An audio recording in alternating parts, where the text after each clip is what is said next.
everyone, welcome at this debriefing of the COP27, the 27th Climate Change Conference in Sharm el-Sheikh.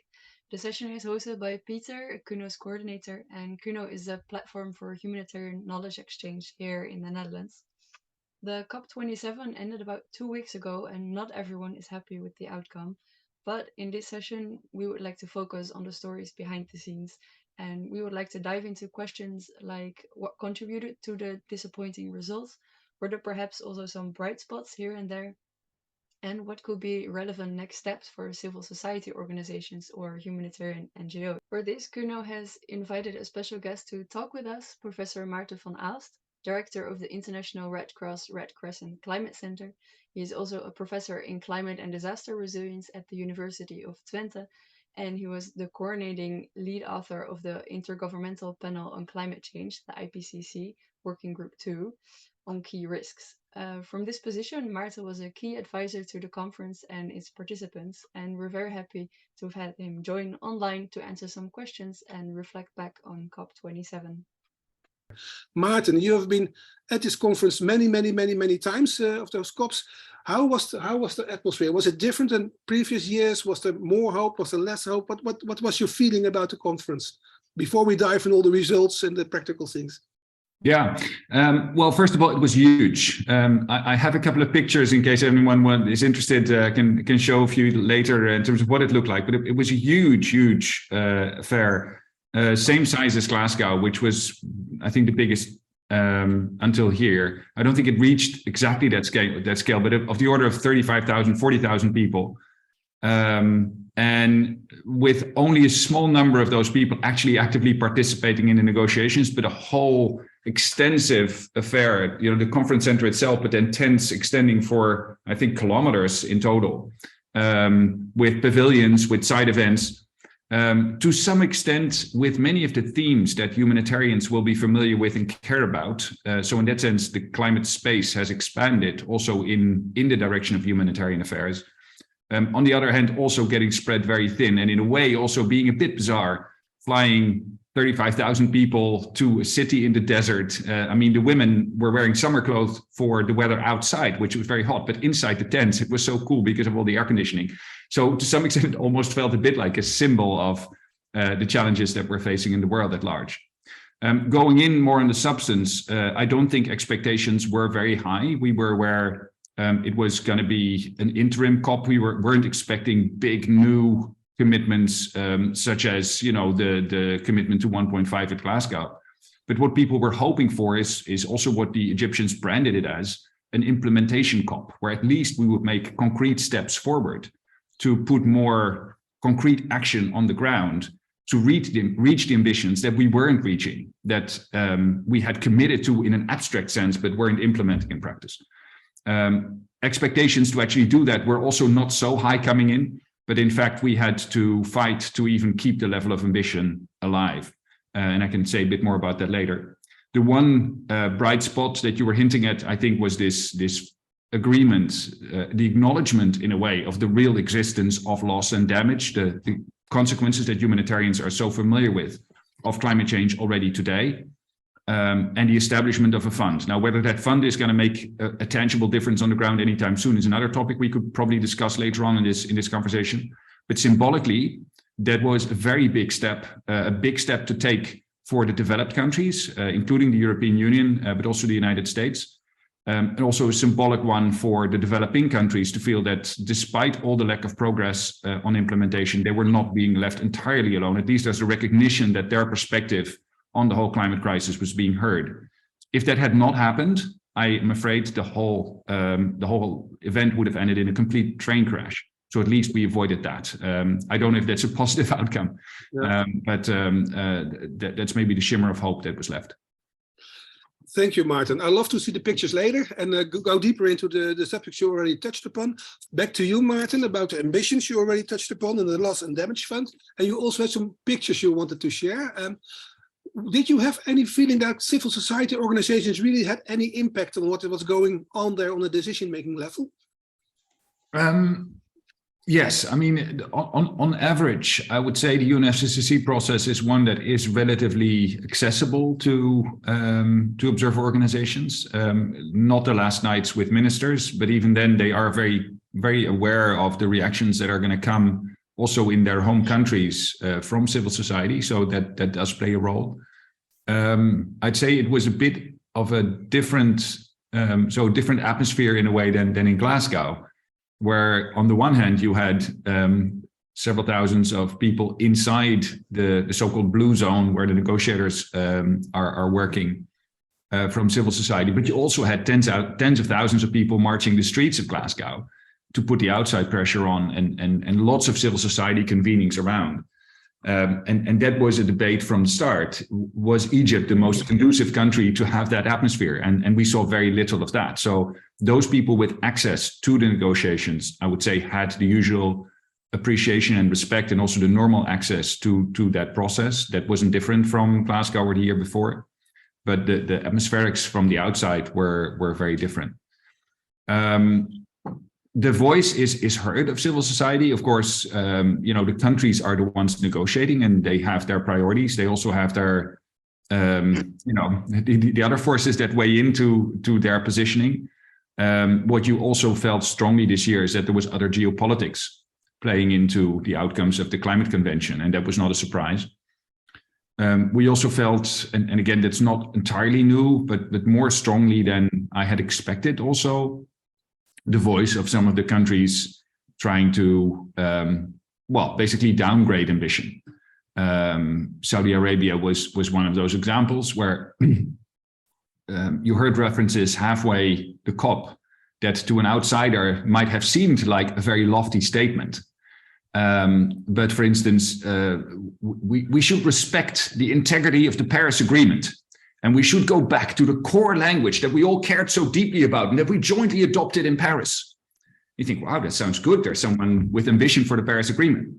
But what it actually meant, it was code word for go back to the level of ambition we had in Paris, which was below 2 degrees, rather than what we agreed last year in Glasgow, which was below 1.5 degrees. So, there was certainly also a fight to actually backtrack from commitments that had already been made. And that was a big frustration, which you could have, picked up in the Netherlands, for instance, also with Minister Rob Jetten, but also Frans Timmermans on behalf of the European Union, being quite frustrated with where we ended up, which was, no backsliding, but also no new commitments to actually achieve what we said was going to be our ambition last year. Yeah, thank you, Maarten. I thought that the opening speech of Antonio Guterres was very fierceful, and even in the Netherlands, you could feel his ambition and his urgency. We are on a highway to climate hell from the UN chief. That are big words. How did it resonate in your group in the Blue Zone? This call upon action. Well, you could tell that there is. Well, I'd say several responses. Firstly, in the scientific community, I did feel a little bit of awkwardness around it as well. It is a very, very strong wording that also suggests there's a sort of cliff, right? And that is partly why some people are also a bit uncomfortable about the 1.5 framing. It is looking very, very dire that we would reach, that we would actually be able to limit global warming to 1.5. And yes, we know above 1.5, it is going to get worse, in bad ways. But already before 1.5, including right now, we are already facing severe challenges in some regions, and we need to do something about that. After 1.5, it makes a huge difference if it's going to be 1.6 or 1.7. So many scientists are saying, we should actually be emphasizing the message of every 10th of a degree matters from now onwards.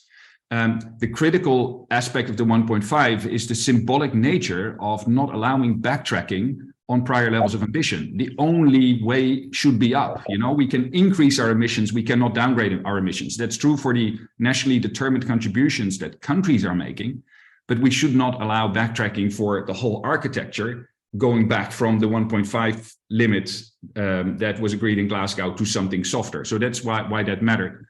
But the highway to hell analogy, I think, is from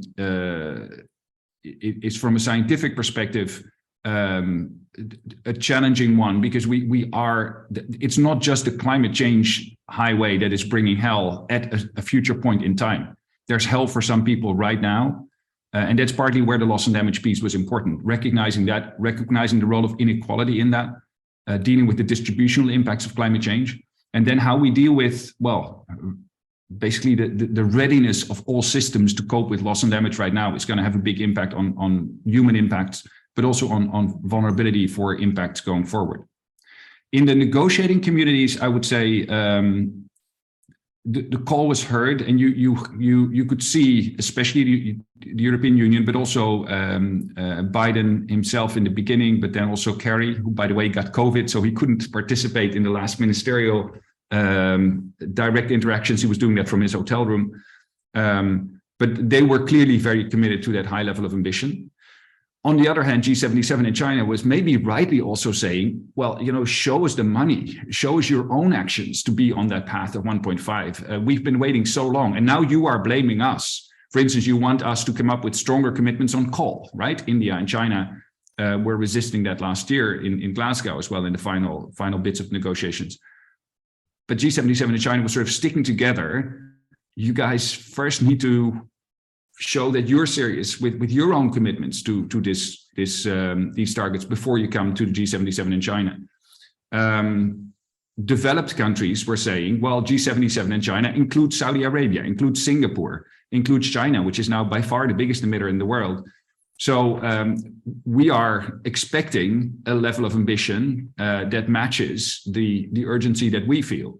And they were not feeling that. And they were hoping maybe for more support from, say, the least developed countries group, or the African group of negotiators, or the small island developing states, to break that notion in the G77 in China, that it's sort of the developing countries as they were defined in 1992 against the developed countries that are, of course, the biggest historical emitter. So you could see a bit of that, partly geopolitical repositioning reflected in a lot of the negotiations. So they were, in a way, responding to the call from Guterres in very different ways, you could argue. Yeah, thank you, Maarten. One of the more concrete things that came out of the conference, as far as I could see from the newspapers here in the Netherlands, is this loss and damage finance. But on the other hand, it's not still very concrete. It's more like we should work it out. This is a good idea, but there is no money and there is no structure yet. Is it a disappointment that it's only like an initial step for this financing system? No, I think that would be an unfair judgment. I think it should be celebrated as a huge step forward, that the recognition that there needs to be a fund with financing was made here. At the same time, the questions that you're asking hint at the fact that there is not yet a solution for the challenges on the ground. And I think this is an important discussion to now also have in the humanitarian community. Are we going to wait for this one fund to solve all our problems? Where in practice, like with the adaptation finance discussions in the beginning, some people were sort of hoping for, say, the Green Climate Fund or the Adaptation Fund or the Least Developed Countries Fund to become the one place where we get all the finance to solve things, for instance, local communities. In practice, what has emerged on adaptation finance is a diversity of channels, collectively, by the way, still not meeting the needs. And that's, of course, also one of the challenges we're still discussing. But there is the channel through the development banks, which is really important if governments want to strengthen the resilience of their infrastructure or large sectoral investments. There's also a growing support for locally led adaptation. And lots of that is channeled also through the development banks, but also through bilateral donors providing their own support. There are the regional development banks, there are the UN programs. So there's a whole range of adaptation financing instruments nowadays beyond just the formal separate pots of money in the UNFCCC architecture. So what people were already starting to discuss also on loss and damage finance is that you're actually looking at a mosaic already. And that was the literal wording that both the Maldives, but also Frans Timmermans used, where you have existing humanitarian financing mechanisms where we are already picking up some of the pieces. So where is that working? Where is it falling short? Where does it need to be strengthened? Do we do that through a fund or do we do it through other channels? But let's do that diagnosis for that piece of the mosaic. Reconstruction from development banks, lots of money flowing after big natural or disasters triggered by natural hazards that are supported in some of the reconstruction costs. Is that working? Are countries getting grants or are they getting loans? If it's loans, is that fair? Should a portion of it come from new finance acknowledging some of the global responsibility for this? There are growing initiatives on insurance. The G7 initiated this Global Shield initiative. And there are already a number of regional insurance pools. The Caribbean Catastrophe Risk Insurance Facility, the ARC, the Africa Risk Capacity, that are providing insurance solutions where countries can pay premiums, but also donors could subsidize premiums so that there's an automatic payout in the case of a climate catastrophe. So there are a number of these social protection mechanisms are a very important mechanism within countries to get finance to people that fall into poverty. That's already been a tool like in Ethiopia after the hunger crisis in the 1980s that has actually worked also to prevent lots of humanitarian suffering thereafter. So can we beef up those social protection mechanisms, increase their coverage, but also maybe make them smarter to respond more quickly to disasters, or maybe even sometimes anticipate potential climate-related disasters. So all of those questions need to be asked about all of those pieces of the mosaic, and we can get to work right now doing that, improving our own work, asking for additional support where we see the gaps, and then also structuring this additional new fund in a way that has the biggest impact, particularly maybe also addressing some of the gaps that we have in the mosaic currently, and possibly beefing up, if it becomes a separate significant funding stream, some of the holes that we have in certain tiles of the current mosaic. This is not the understanding necessarily that everyone has at the moment. It was a symbolic fight to get a fund. There's going to be a huge fight in terms of who is going to pay into the fund and how much. Who will get money out of the fund? Is that the whole G77 in China? Is Saudi Arabia going to get money out of the fund if they face a climate-related disaster, for instance? EU is saying that's a no-no. If that happens, we're not putting a cent in the fund. But G77 in China as a whole is holding the line. No, it's fake. So there's now a compromise language, but this is a fight that we'll expect in the coming years. Then for what type of disasters? Do you need to prove that the disaster was really directly only possible because of climate change? That means that we could only do it in places where we have the data to prove that. So what do we do about places where the data are poor, where we'd not be able to answer that? So I think we need a negotiated solution for this. So there are many questions still coming up, and I suspect this is actually going to be years and years of fairly toxic negotiations to actually structure what this fund is going to be and how it's going to work. So I would encourage people to engage in those discussions because we need humanitarian expertise, but also start working, as I said, from now on, to also sort of get a clearer picture on that mosaic. Where are we seeing solutions that work that need to be scaled up? Where are we seeing gaps in that mosaic that need to be filled as soon as possible? And what are the instruments to get that done? Thank you, Maarten. I'm going to thank you, and also good to hear that this initial step on this finance, on the loss and damage finance, is a very important step and really a step forward. And I made you host now, not even co-host, but host. So you must be able to share your screen if you want to share pictures. But also for you, this other question: what can civil society organizations do? What can humanitarian NGOs do? Picking up the agenda of in the fight against climate change. We see the pictures, Maarten. Okay, I'll just give you a very quick impression so that people who haven't been there get a sense of what it's like. You see this beautiful Egyptian style symbol highlighting their 2,000-year heritage. But if you look at what it, let me just make it single page, then I can scroll through it more easily.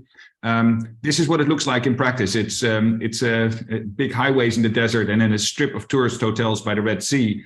Actually beautiful, of course, known for the coral reefs that will be gone if we don't meet that 1.5 degrees temperature limit. Tourist hotels that were also charging about tenfold their usual rates. So Egypt was getting good business out of this, but you can see it's in the middle of the desert. Lack of water, need for cooling. This is what the entrance looked like. As you can see, a great diversity of people. It's really fabulous to be there, to meet all these different people from around the world caring about the same topics. And what people may be familiar with is these very formal negotiating halls, but it's where the process usually only starts in the overall conference of the parties and ends at the very end. But then it breaks out in like 30, 40 negotiating processes and side by side in smaller meeting rooms like this one. And then in the end, in smaller informal negotiations. very tiring through those 2 weeks, and work through the night, meaning that delegates at some point, certainly toward the end, look more like this than like the active, cool chair people you saw in the beginning.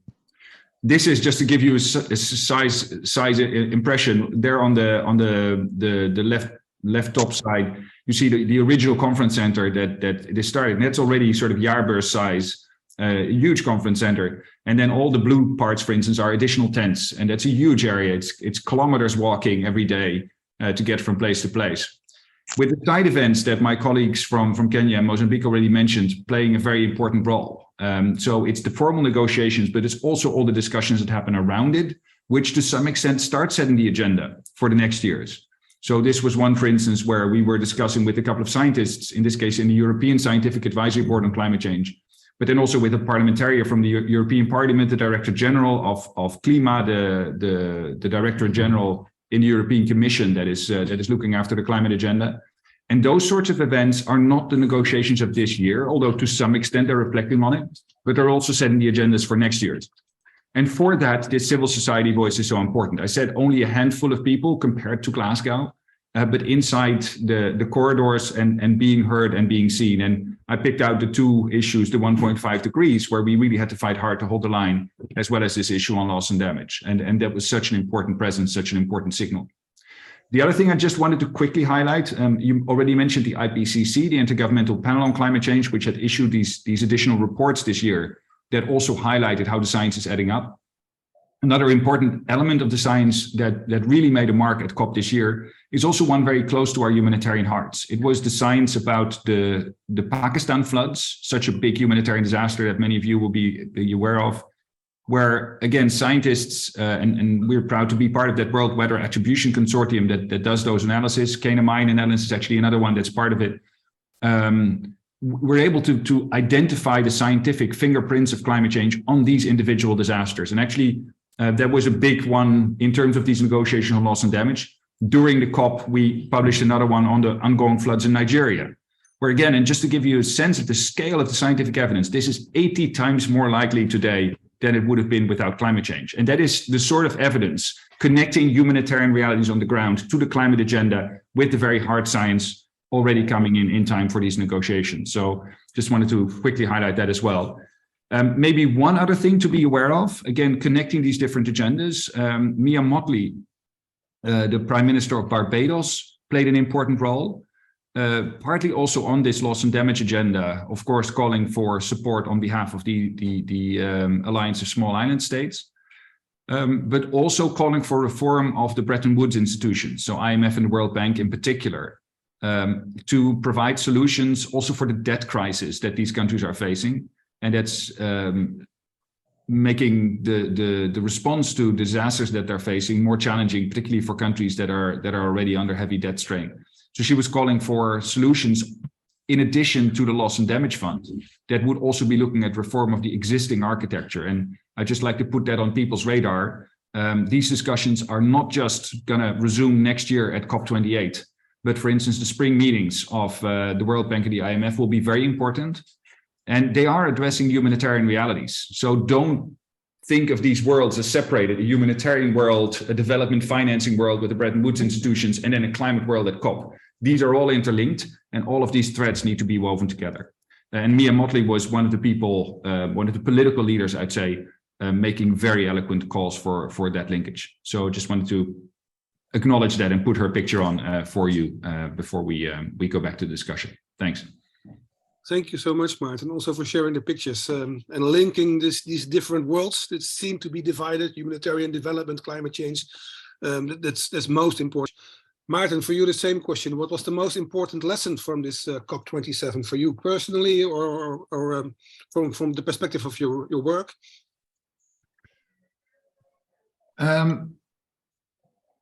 Well, it's a sobering one and not entirely a new one. So maybe the new one is this work on the mosaic. So I do think the newfound realization of the work on loss and damage and the acknowledgement that we need to put mechanisms in place there is a very important symbolic step. But the implementation of that cannot wait for every detailed negotiation of that fund to conclude. So we need to get to work doing that mapping of that mosaic and being clear in our asks on what is needed to address the rising loss and damage. And that to me also speaks to the wider message I would take home from COP, and again is not just something I learned in Sharm el-Sheikh, but already realized to some extent going in. The COPs are critical because they are the only venue we have in the whole world to try and tackle these problems together. So it's critical we remain optimistic, we invest in it, we try and raise ambition there. But at the same time, it is a lowest common denominator. And we cannot wait for everyone to agree before someone starts. So the outcome here is really not good enough from a scientific perspective to avoid really, really big challenges coming our way, especially as humanitarians. So we have no choice but to accept that this is the best we could get right now, fight harder to get better results next year at COP28, but not wait for those results to get underway. And that'd be my biggest plea. We need coalitions of the willing to move much faster than the global consensus coming out of the UNFCCC process on its own.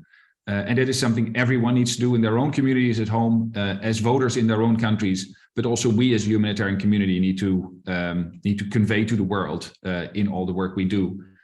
Not just calling for emissions to get lower, not just calling for more adaptation finance, especially reaching the most vulnerable communities in the most vulnerable places, but indeed also covering that mosaic to deal with the rising losses and damages we already face today. Thank you, Maarten. Thank you all. One final question for Maarten on a more personal side. I don't want to put the spotlight on you, but I did read in the newspaper that you have a new job, that you are becoming the director of the Royal Institute of Meteorology here in the Netherlands. Would that mean that you have to stop at the Red Cross Climate Center and perhaps also for IPCC, or can you combine all those functions? No, I will be leaving the Red Cross/Red Crescent Climate Center. Of course, I'll be leaving it in very, very able hands. So, I have an amazing team. I've been in that job for over 10 years also. So there are many people that probably have fresher ideas and, will extend that impact in the world. No, the role as Director General at KNMI is certainly a full-time job. It will mean I will be a volunteer for the Red Cross forever. It will also mean we're a service provider to some extent, providing the information that needs to drive all those concrete actions on the ground. One of the tiles of the mosaic that I was referring to deal with loss and damage is better early warning systems. The early warning systems for all initiative by the UN Secretary General is an important one. KNMI is one of the strong global national meteorological services that will be working together with its partners around the world. So I'll be the Dutch representative in the World Meteorological Organization. I'll be the Dutch representative in the IPCC in a country mode. I probably have less time to continue my work as a scientist in the IPCC, but I'll bring that experience into those new roles, and I'll be keenly looking for synergies with the humanitarian world wherever I can, bringing that knowledge and the knowledge of the needs in particular everywhere on the ground into my new responsibilities. So I hope we can stay in touch. But yes, on the Red Cross side, on the climate agenda, you'll have to look for new faces. Oh, thank you, Maarten. All luck. Thank you so much in your old role for the Red Cross and Red Crescent Climate Center, and all the luck in your new role at KNMI. It's easier for me. I want to thank everybody, all the panelists, and also all the participants. Thank you for your participation, and see you next time, maybe. Thank you all. Bye-bye.